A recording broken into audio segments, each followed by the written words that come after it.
So thank you for coming. I know it's really early on the first day and your feet can't be hurting yet. So you must be here because you want to see us maybe. I don't know.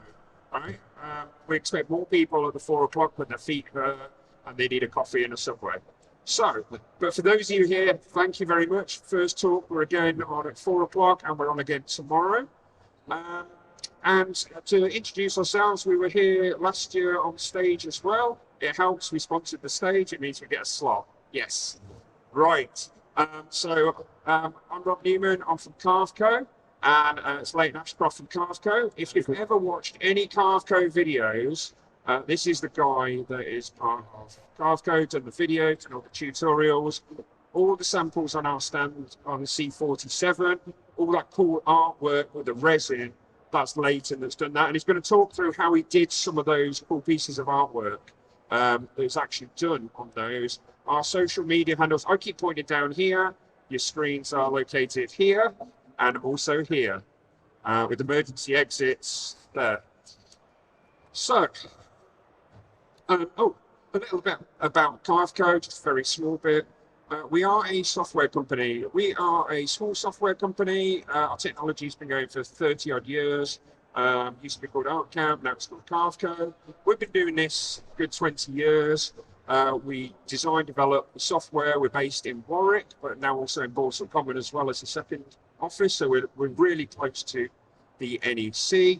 And this year we're really proud because we are supporting the Men's Sheds charity. They're on our stand.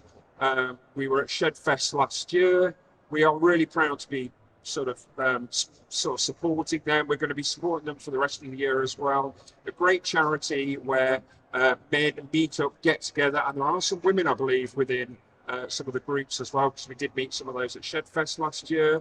Basically, to meet up, get together, learn to make things, where men get to talk about health, well-being, things like that, but also a place they can get together. So really good charity that follows our company ethos as well. So we're going to be continuing to support them. And if you want to see anybody from Men's Sheds, they're on stand C47 as well.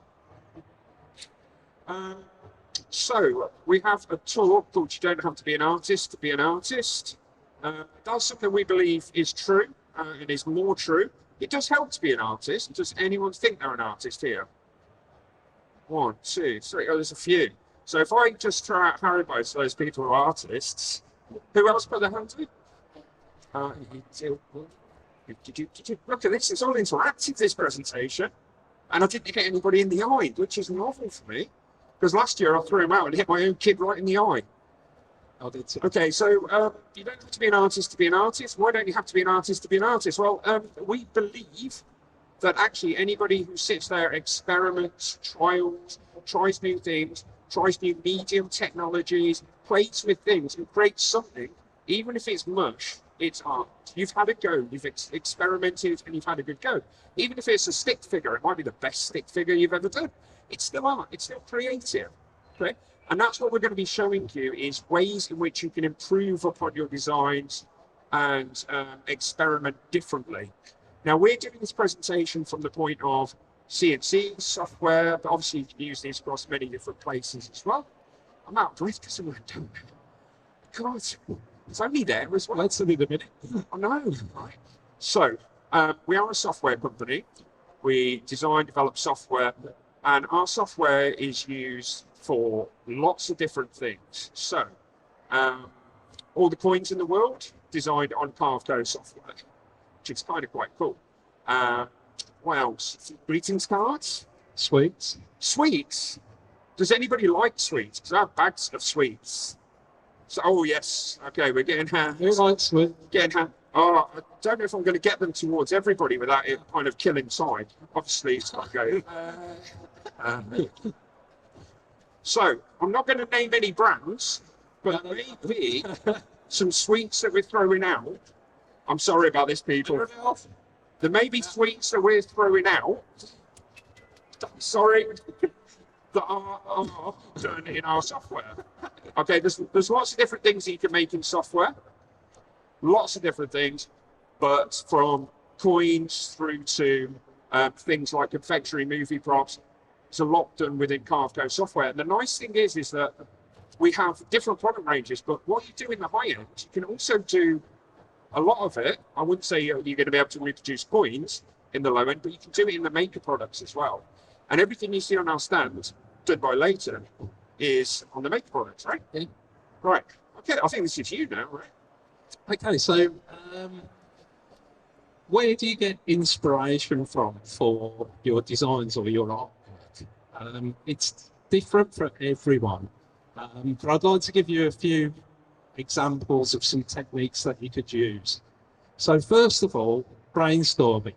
So write everything down, and then eventually something will come out of the piece of paper and you'll get an idea.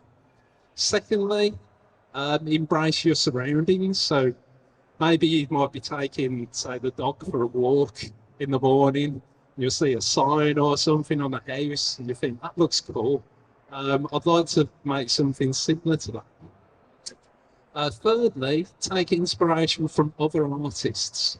So I'm not saying blatantly copy someone, just take inspiration from it and adapt, make it something of your own.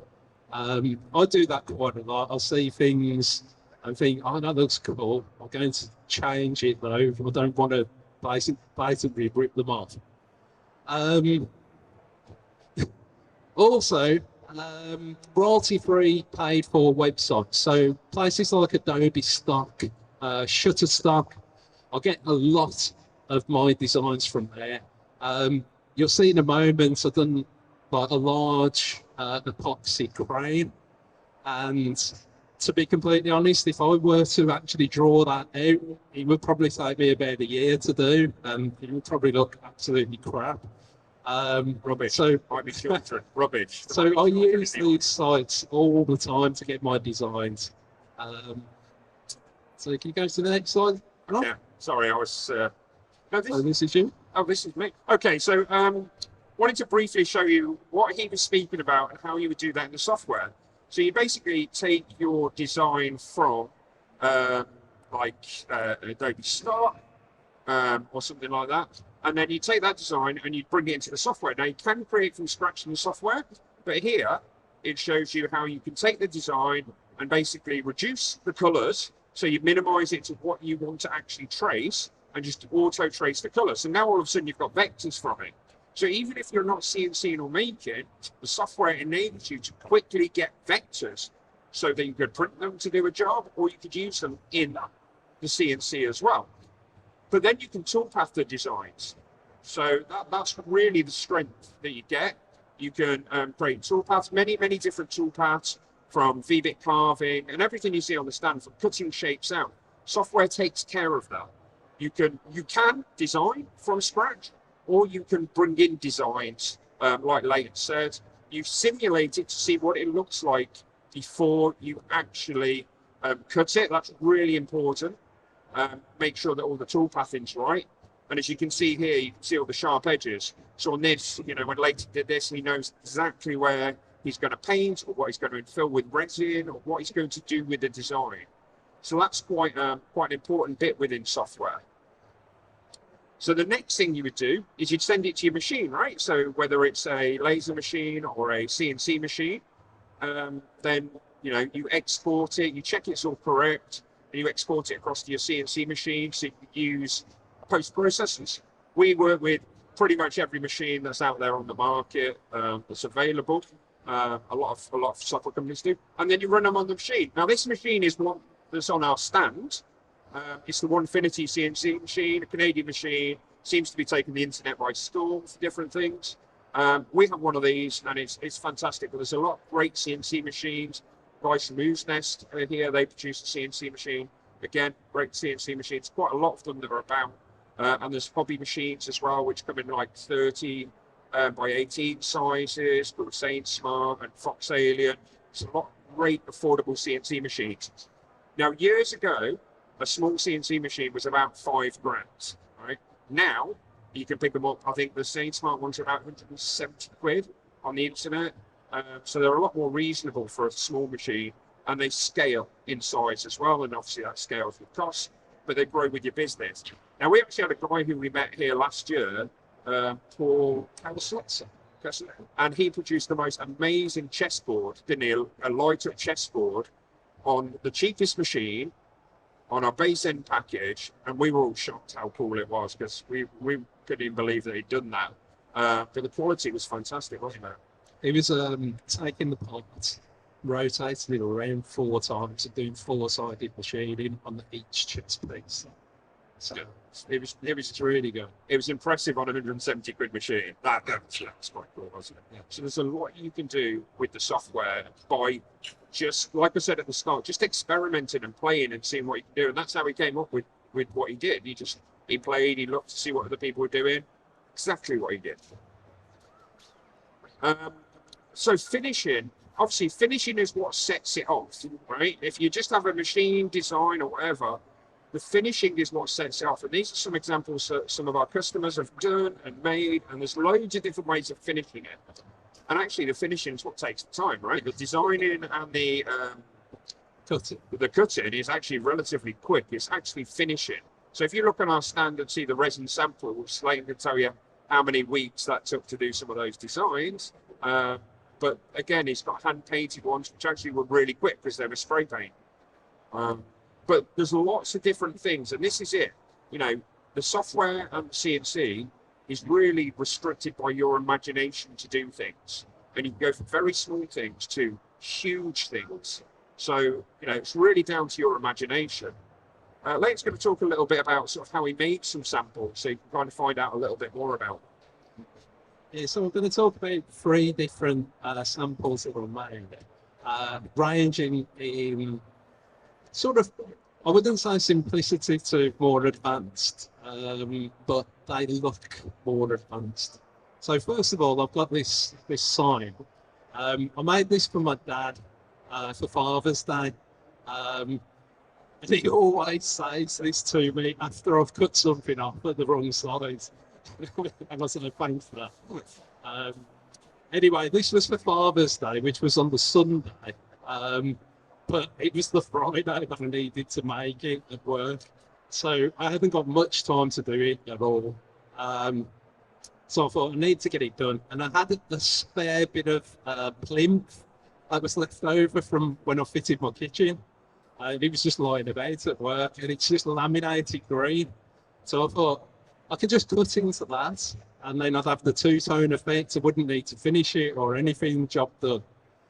So I bought the software up, just typed in measure twice, cut once, drew a few rectangles and a line down the twice, so otherwise it wouldn't work. And then I sent it to the CNC, machined it. It literally took about 15-20 minutes to do. It was really, really easy. We go on to the next one, please, Ron. And then we've got this dice tray that I've done. Now, this looks a lot more complex than the previous example, but it's pretty much the same sort of thing, really. I upped my game with the material on this, so use some walnut instead of some dodgy MDF. This one wasn't for my dad, probably. That was probably right. So yeah, I use walnut for this, and it's basically just pockets and cutouts, and then the part that you can see on the left-hand side, it's actually a double-sided bit of machining. So the way that I've done that, I just cut the hexagon in a piece of MDF that was just scrap, and then I flipped it over and placed it inside the MDF, and then just machined the one ring. Now, the previous example, I'd seen a guy on Facebook who'd done it like probably a year before, and I thought, oh, I'll do that for my dad when it's Father's Day. This one, saw it on, I think it was Pinterest, and there was a guy that was doing all these dice trays, but it was for Dungeons and Dragons. And I thought, I don't really want a Dungeons and Dragons one, so I wanted a one ring one, which is another role-playing game. So yeah, got the dice for it and everything, finishing off. I thought that it looked good.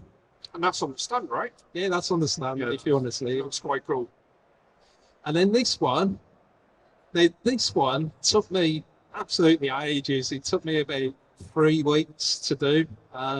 It's on a large piece of oak, and it looks really, really complex, but it's exactly the same thing as the first one. Because all that I've done is I've gone to a royalty-free website and I've downloaded the image from there, brought it into the software, traced all the different colours, just clicking a button, and then I've machined each one of those colours in turn, poured epoxy, waited for it to dry, then machined the next colour. And it's basically the same process over and over again. And then when you take the top off, you're left with that, and it looks really cool. I mean, it looks as though it's really complex, but it's not. It's just the same as the first thing that I did. So yeah, I took this off a royalty-free website. So I've got the inspiration from just seeing something random on Facebook, Pinterest, and then just seeing something on a royalty-free website. Right. So we're now going to introduce on stage one of our users who has flown over from the United States of America, which I believe is another country, and it's flown over to see us. Yeah, it's absolutely fantastic user. Vernon, who's sitting here on the front row, he's done some absolutely great pieces, and you recently won a making award, was it Rockler? The Rockler Award, was it, competition for making out of scrap material? Yes, it was 3 2x4s, 3 different projects, each with their own timestamp, and I won the entire project. The whole thing. And that's quite a well-entered, large award, isn't it? That we're aware of in the US. So what we've decided to do is ask Furness the questions. I'm going to make him run across stage, so he's quite tired. And there's some good ones about his experience, and there's some random ones for him. He's hoping to get the random ones. I'm hoping to get the easy ones. There's no easy ones. But it's all going to be... We've changed them. So we're moving in. Go on. Take your first question. Do I have to read? Yeah, but I'll read it. I can read. He can't. I can't read with your voice, but Are you going to read it? I'll read it out for you. You read it. Yeah. Oh, what advice would you give somebody just starting out on a YouTube channel? You have a YouTube channel. I do have a YouTube channel. Be patient. YouTube is a marathon. It's not a sprint. You're not going to get famous in a day or a week unless you happen to do something outrageous and you take off like crazy. Don't buy the most expensive camera equipment. Use your cell phone. What else can I tell you? Start small, but start. A lot of people are very reluctant to start a YouTube channel. They're afraid to be in front of a camera. Lose that fear. If you don't start making making videos and putting those videos up, you're never going to start. Don't procrastinate. Make the videos, take the step, do the uncomfortable, and get going. Great. Cool. No voice of that name, but Oh boy. Don't trip over the cords and say. yeah. Have you had fish and chips yet? Have I had fish and chips? Why, yes, I have actually. In the hotel room last night, it was quite Doesn't count. Hotel fish and chips does not count. Yeah, that's not the time. No. You'll go out to dinner. I'll make Leighton buy, and Okay. then we'll Yeah, get we'll fish. take you somewhere for fish and chips. We actually have orange chips where I'm from. Yeah, that was a novelty to me. I didn't know there was a thing such as orange chips. Orange chips, Yeah, they're not crisp. They're like battered chips, sort of. stale orange meals. Is that what they are? Yeah. All right. So, go on in. So let's have a look. Oh, okay. It's just a generic one. What's your favourite tool in your workshop? Like, My favorite tool in the workshop. Let's see. Well, I got a screwdriver I'm pretty fond of. Actually, no, it is my CNC machine, and I do obviously use Cargo software. I've made many projects with that CNC. So yes, the CNC is my favorite Which tool. CNC do you have? I have a Shapeoko 4. Okay. Yeah, and that's another little bit of advice. If you're thinking about getting a CNC, jump right into it, because I would have done it sooner had I known how much fun they are. Yeah, brilliant. Lovely. Another fish and chips question. He's got all the food ones. What's the thing that you have made that you are most proud of?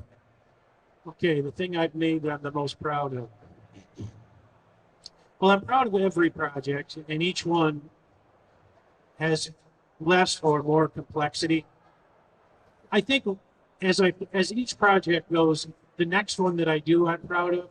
But looking back into recent history, I recently made let's see, how can I describe this? It's a laundry hamper, but it is 3 doors wide, and it's made out of solid spalted oak. It's roughly that size. And I used Carveco on that project. I try to use the CNC. I try to use many tools in every project. So where the CNC and Carveco came in, it has 3 doors on the front. They're hinged. And on the face of those doors, the panels each have a relief carving of a dogwood flower that twists through the front of the door. And it was a gift for my daughter-in-law for their wedding. So that would probably be the most, yeah, in recent history. It's really awesome. Yeah, that would be probably the one. Cool. So that's quite an important thing you said there, though. Obviously, we promote software and CNCs, right? So that's what we do. We're a software company. We promote more software than we do. But actually, you know, every tool, we have a workshop full of tools, because, you know, you can't just make everything on a CNC. You know, you need tools. You need a variety of tools. And, you know, some things, you know, I think Leighton's favorite tool seems to be the sander. You know, like, everybody has a different tool. It's not the CNC, it's not the software, it's a sander. Fixes not my mistakes. Fixes everything he does wrong. Well, the CNC is just an additional tool to your shop. So Right. if you use that tool and the other tools that you have in your shop, you don't necessarily have to make flat items. You can make 3-dimensional. I just made a chair recently. I'm quite fond of that too. My wife doesn't care for the finish on it, but the chair came out nice nonetheless. All right, one more each. We'll go one more each, and then we'll. Oh, I should read it, shouldn't I? I tried to cheat. Oh, okay. I mean, you haven't even been here long enough, and it says, "What do you think of Maker Central?" I think it's great. That's probably the right answer. We have a conference in the United States in Atlanta, Georgia called Workbench, and we were just there recently. That's, you know, Leighton and Rob came over for that. But this one is a much more complex show. There's a lot more to see. Obviously, we've only made it to the front half, but there's way more to see here than there is at Workbench. I'm not saying don't go to Workbench, because that's a lot of fun too. Fun. This one just has a lot more to see. We do not have R2D2 rolling around Workbench kind of. No, and we've got Short Circuit next to us. We've got Johnny 5. That's amazing. That's the first time I've ever seen a Johnny 5. I want that in the office, but I'm sure I'll get it.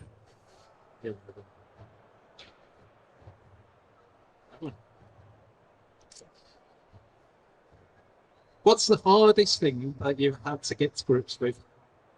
Say that one more time. What's the hardest thing that you've had to get to grips with? Screwdriving. My screwdriver.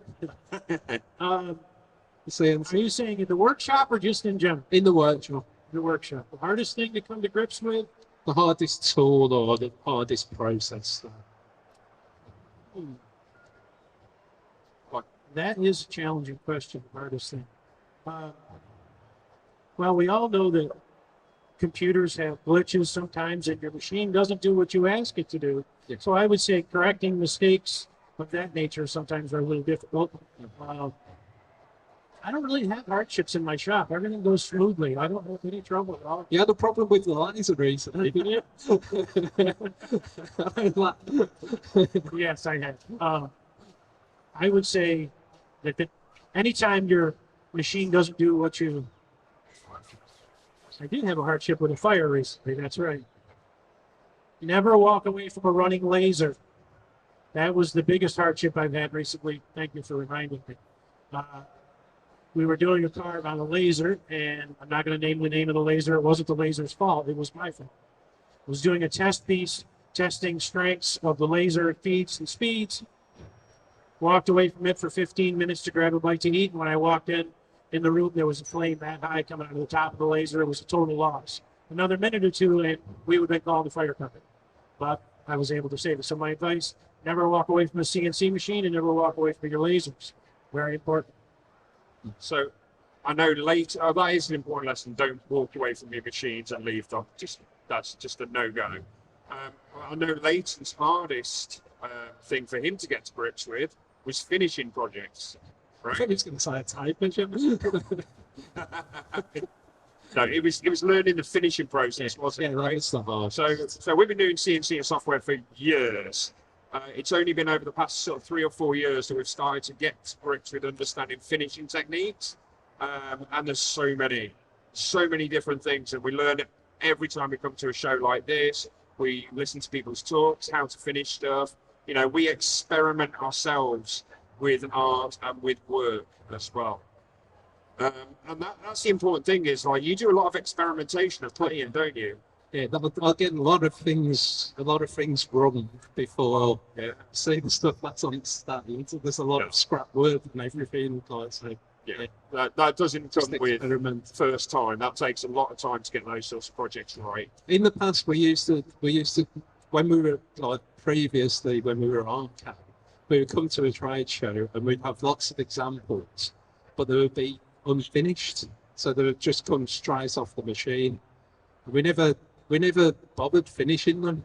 Don't know why, but that's something that we've really worked on. It's trying to get things that look finished, something that somebody would want, rather than just something that's just come off a machine. And there's a lot of experience at this show. The wood guys, Yeah. the finishing guys, they know what finish per material goes on. So if you have any questions like that, I'd speak to some of those guys. There's guys over at Surrey Timbers. There's like the Rustins, the finishing guys. Yeah. Speak to some of those guys if you want to know how to finish projects. Again, there's different materials as well. So do that. So we are at the end of our talk. I will say thank you very much. We are on stand C47. Men's sheds are also there as well.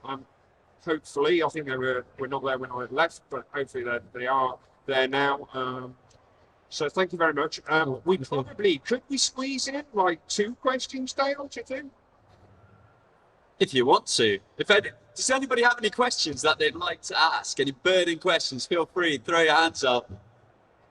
Or you could ask us after. Oh, we've got a question. Just a question relating input to your software. A simple JPEG file works fine? Yeah, JPEG, PDF, SVG, DXF. Yeah, any images, TIFF files. Yes. So if I create something in Dolly and export it, Yep. We'll import files from many different packages into the software, especially if it's a common translatable format like JPEGs, SVGs, bitmap files. We can import all of those in. Well, everyone give a big round of applause to Carl.